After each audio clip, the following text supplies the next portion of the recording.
Assalamualaikum warahmatullahi wabarakatuh. Bismillah, alhamdulillah, wassalatu ala rasulillah wa ala alihi wa sahbihi wa mawalah, amma ba'd. Sahabat, video pertama ini merupakan bagian dari beberapa video yang insya Allah akan saya share di channel saya ini. Materi yang akan sampaikan dalam video-video saya adalah hasil dari pembelajaran, pengkajian, perenungan, dan analisa saya sendiri terhadap umat Islam saat ini dengan problematik yang dihadapinya. Dan mudah-mudahan insya Allah saya akan mencoba mengajukan alternatif pemecahan. Materi yang saya sampaikan ini diambil dari berbagai sumber, baik secara langsung tatap muka dengan para ustadz, para kiai, para ajengan, maupun secara tidak langsung lewat tayangan-tayangan video yang tersebar di berbagai media, juga diambil dari tulisan-tulisan dan literatur yang pernah saya baca. Sahabat, mudah-mudahan video ini bermanfaat, khususnya untuk diri saya sendiri, umumnya untuk siapa saja yang sempat menonton video ini. Video pertama ini saya beri judul Islam antara idealitas dan realitas. Sahabat, konon jumlah umat Islam di seluruh dunia saat ini sudah mencapai 1 miliar lebih. Bahkan ada yang menyebutkan 2 miliar lebih. Wallahu a'lam. Saya sendiri tidak tahu persis jumlah. Memang agama Islam ini adalah agama yang paling cepat perkembangannya saat ini dibandingkan dengan agama-agama selain Islam. Umat Islam saat ini sudah tersebar di seluruh negara di dunia ini, baik itu negara-negara yang ada di Afrika, di Eropa, di Amerika, di Australia, apalagi di benua Asia.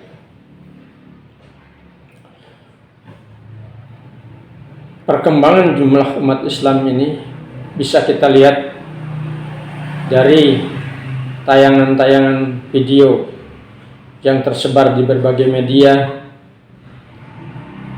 tentang perjalanan para mu'alaf dan mu'alafah untuk menemukan Islam, dan kemudian mereka menjadikan Islam sebagai agamanya. Sahabat, kalau saja dunia ini bulat, maka kalimat takbir, tahlil, dan tahmid akan terus berkumandang selama 24 jam tidak berhenti. Misalnya saja, kalau jam 12 siang di Bandung dilaksanakan azan duhur, maka merambat ke sebelah barat 2 menit kemudian di Cianjur dan sekitarnya dilaksanakan adzan duhur juga.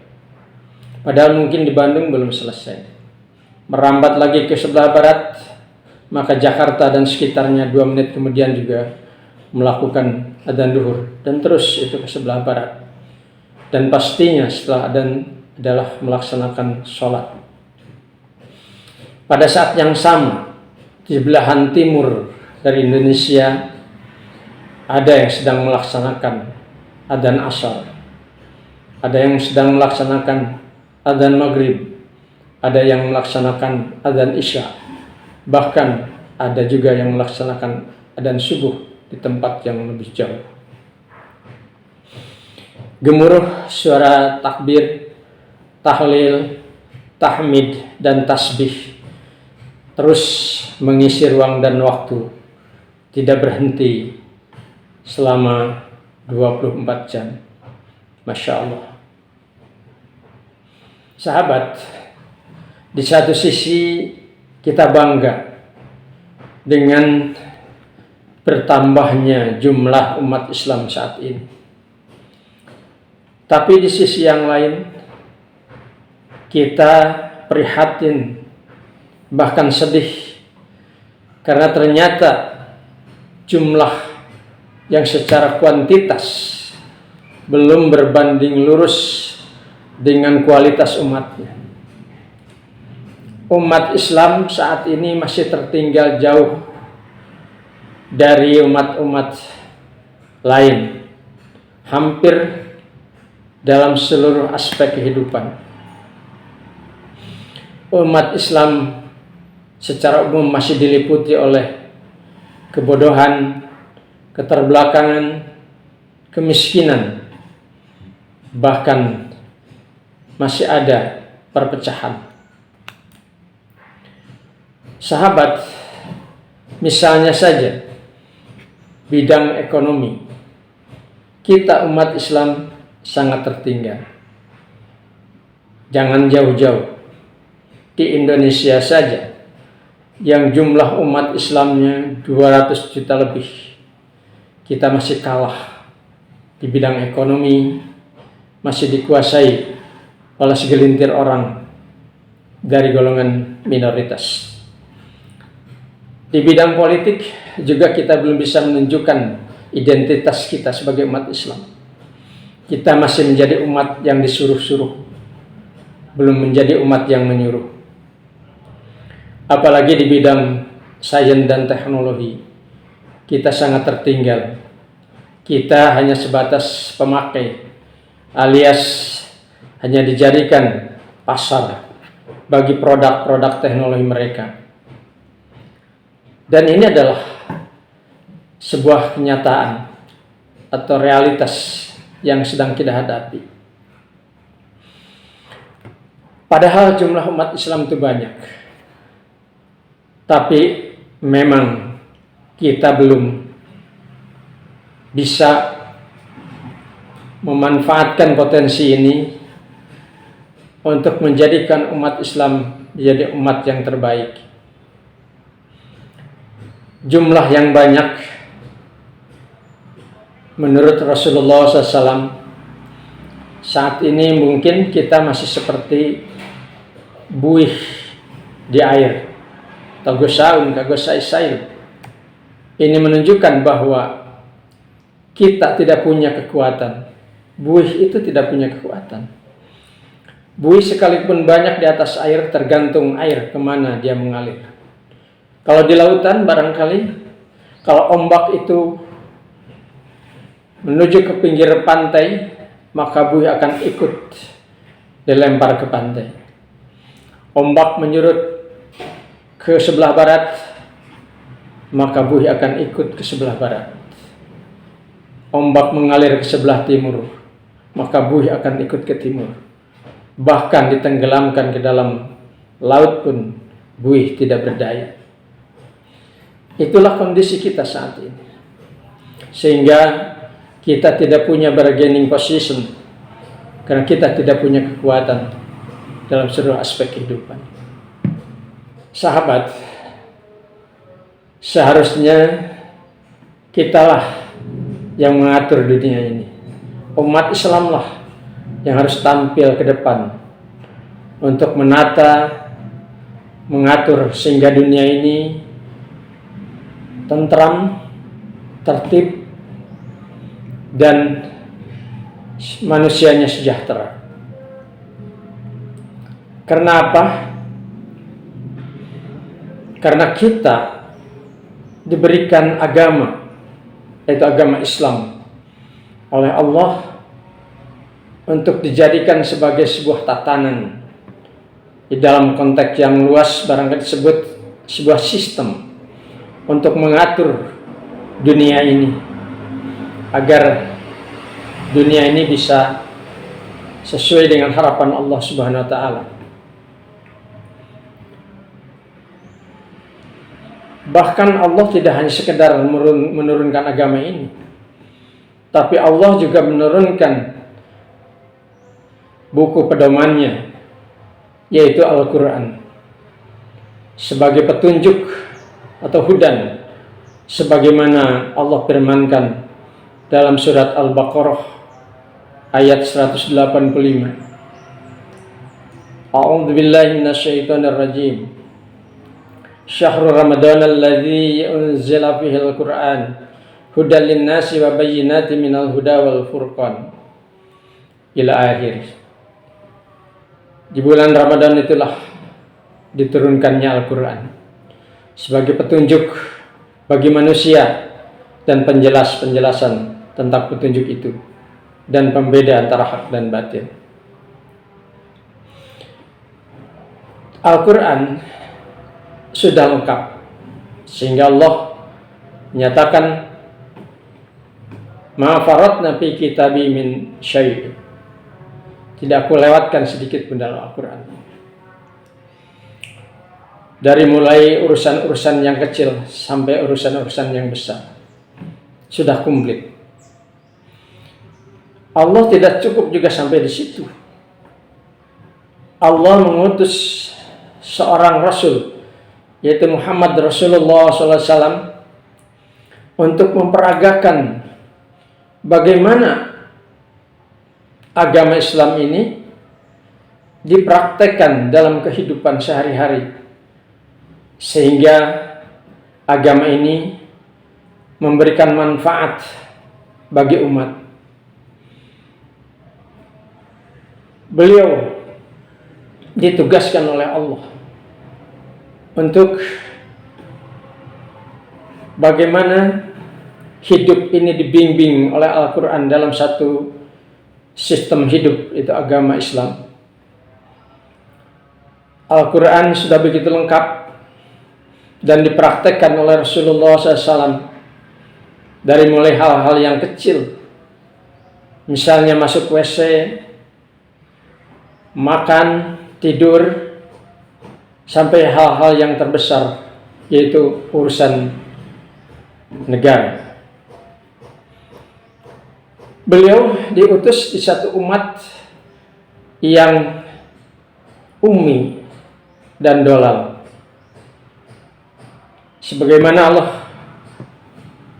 firmankan dalam surat Al-Jumu'ah ayat 2. A'udzu billahi minasyaitonir rajim. Huwallazi ba'atsa fil ummiyina rasulam minhum yatlu 'alaihim ayatihi wa yuzakkihim wa yu'allimuhumul kitaba wal hikmah wa in kanu min qablu lafi dhalalin mubin. Allah menegaskan dalam ayat ini, mengutus seorang rasul pada umat yang ummi dari golongannya. Ummi itu menunjukkan kebodohan, keterbelakangan. Akibat dari kebodohan dan keterbelakangan, maka timbullah kemiskinan. Akibat kemiskinan merajalela penyakit-penyakit masyarakat seperti perzinahan, pemabukan, perdukunan. Dan itulah saat itu bangsa Quraisy diliputi oleh kelemahan karena memang mereka ummi. Ditambah lagi mereka sedikit biadab. Kenapa?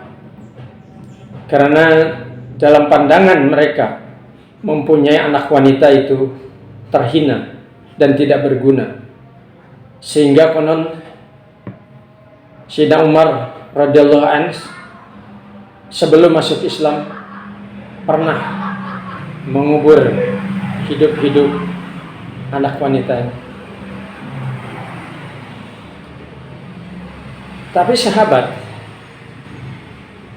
dalam tempo yang hanya singkat 23 tahun, Rasulullah SAW dengan bimbingan Allah menjalankan Al-Quran dalam bentuk sebuah tatanan kehidupan, yaitu agama Islam,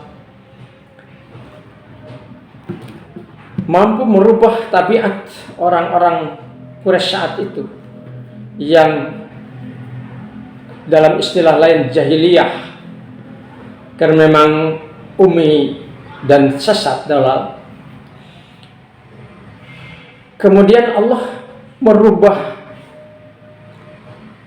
julukannya menjadi umat yang terbaik, sebagaimana Allah firmankan dalam surat Ali Imran ayat 110. A'udzu billahi minasyaitonir rajim. Kuntum khaira ummatin ukhrijat linnas ta'muruna bil ma'ruf wa tanhauna 'anil munkar wa tu'minuna billah ila akhirih. Kalian adalah umat yang terbaik yang didatangkan kepada manusia untuk melaksanakan amar ma'ruf dan nahi munkar dan beriman pada Allah. Jadi sahabat, sebenarnya sudah cukup kita mempunyai agama Islam yang diridhoi oleh Allah, sebagaimana firman-Nya dalam surat Ali Imran surat 3 ayat 19. A'udzubillahi minasyaitonir rajim. Inna dina indallahil Islam. Sesungguhnya din atau agama yang diridhoi Allah atau di sisi Allah hanyalah Islam.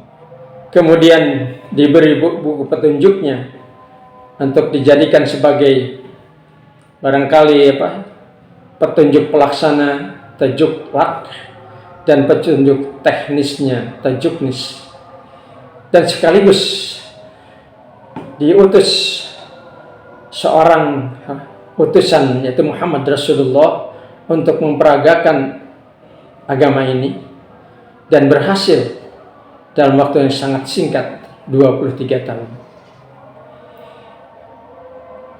Pertanyaannya bagi kita sekarang barangkali, kenapa kita seperti ini? Bukankah agama Islam ini masih sama dengan agama Islam yang diperagakan oleh Rasulullah dan para sahabat? Al-Quran yang ada saat ini masih sama dengan Al-Quran apa yang pernah disampaikan oleh Rasulullah kepada para sahabat. Dan catatan Rasulullah, kalau saja pada saat itu sudah ada teknologi digital, barangkali jejak digitalnya ada, catatannya ada lengkap. Oleh karena itu, barangkali bagi kita tinggal kembali untuk menelusuri perjalanan perjuangan beliau sampai beliau berhasil menegakkan Islam dalam tempo yang singkat, yaitu kurang lebih 23 tahun. Inilah yang akan kita bahas di video-video berikutnya.